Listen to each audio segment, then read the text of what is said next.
Kamusta na po kayo? Magandang hapon po sa Pilipinas, mga ka-viewers, at magandang umaga naman po dito sa Saudi Arabia. To all my subscriber po and to all my viewers, maraming salamat po sa mga suporta at God po sa inyo lahat. At ngayon po ay samahan pong muli ako ngayon at tayo po ay magluluto po ng ulamin. Kaya punta na po tayo sa kusina para po masimulan na po natin ang ating pong pagluluto. Nandito na po tayo sa kusina, mga ka-viewers. Titingnan ko muna po yung aking pong sinaing kung okay na. Yan, okay na po. At meron pang isang iklog. Yan, pasensya na po kayo at medyo hindi po maayos ang kusina. Ito po yung mga sangkap na gagamitin ko, mga ka-viewers. Yan, meron po ako dito na kalating kilong pusit. Siyempre po, gagamit po tayo ng bawang, ng sibuyas, ng luya, lalagyan po natin ng sili. At siyempre po gagamit po tayo ng mantika, toyo, suka, ground black pepper, at lalagyan po natin ng magic. At meron po akong isang talong na natira sa rep. Yan, kinuha ko na at isasama po natin. At ito po yung gata na gagamitin po natin at gagamit po ako ng tubig kung kinakailangan po.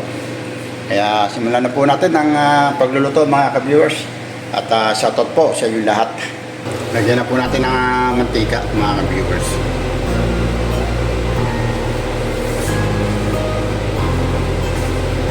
At unahin po natin yung luya, mga ka-viewers. Yan, doon po sa mga subscriber ko na wala pa po akong damit. Pasensya na po kayo at matagal po pumasok yung pong comment ko. Pero minsan po ay nakakaapok na panood ako sa inyo bago pumasok yung comment kasi medyo over-comment na po ako sa ibang subscriber. Kaya tayo lang po kung halimbawa hindi po napasok ang mga comment ko. Lagyan na din po natin yung mga bawang.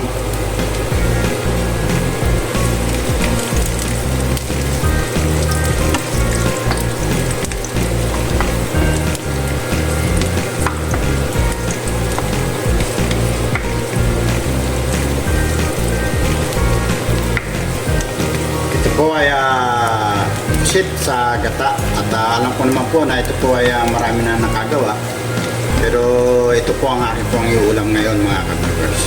Yan. Yan na po natin yung pong sibuyas.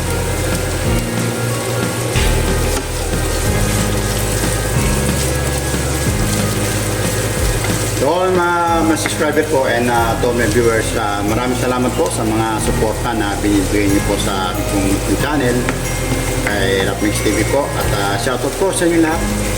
Ayan, at hindi ko na po kayo isa-isahin at maraming salamat po talaga. Lagyan na natin to sili.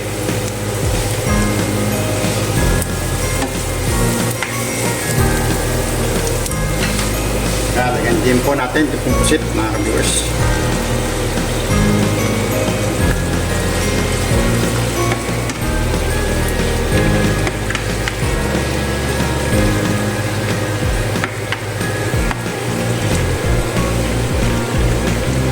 Takpan muna natin, mga ka-viewers.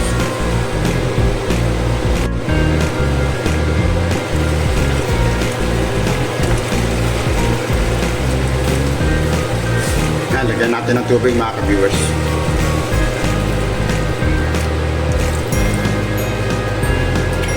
Lagyan po natin ng konting toyo. Lagyan din po natin ng konting suka. Yan, hayaan lang po natin na kumulo at medyo lumam po yung pumapusit, mga ka-viewers. Yan, halin na natin muna, mga ka-viewers. Tayo lang po natin na medyo mag-reduce po yung sabaw. Ayan. Lagyan na po natin ng ground black pepper, mga ka-viewers. Lagyan din po natin ng magic.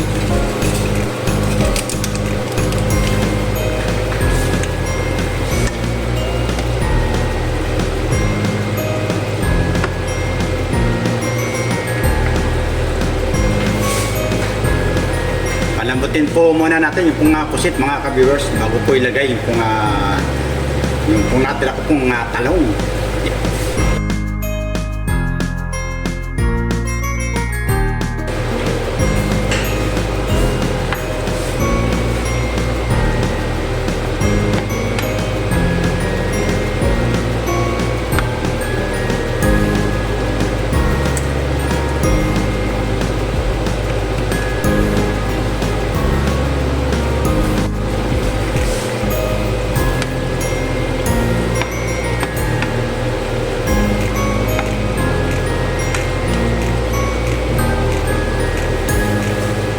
Titingnan po muna natin mga ka-viewers.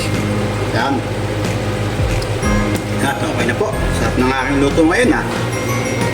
Okay na po yung kanyang lasa.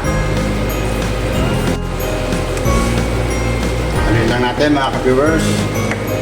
Yan. Medyo okay na yung sabaw mga ka-viewers. Lagyan na natin yung pong gata.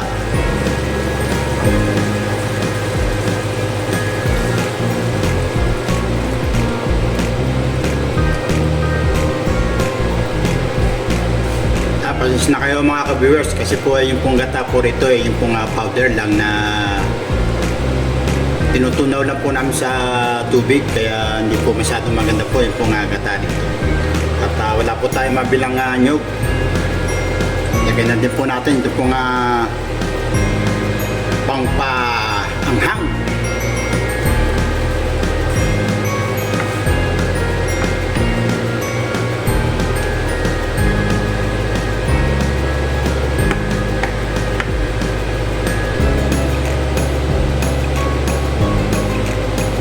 Antay lang po natin na kumulo mga ka-viewers at tapos na po ang ating pong pagluluto.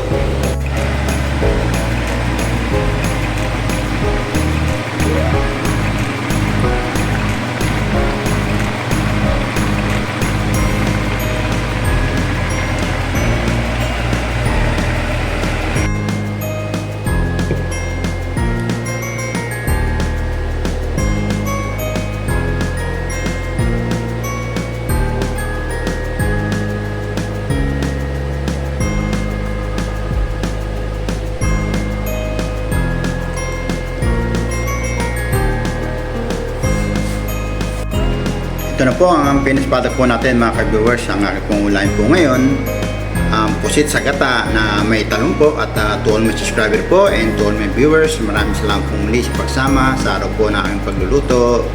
Kain po tayo. God bless po sa inyo lahat.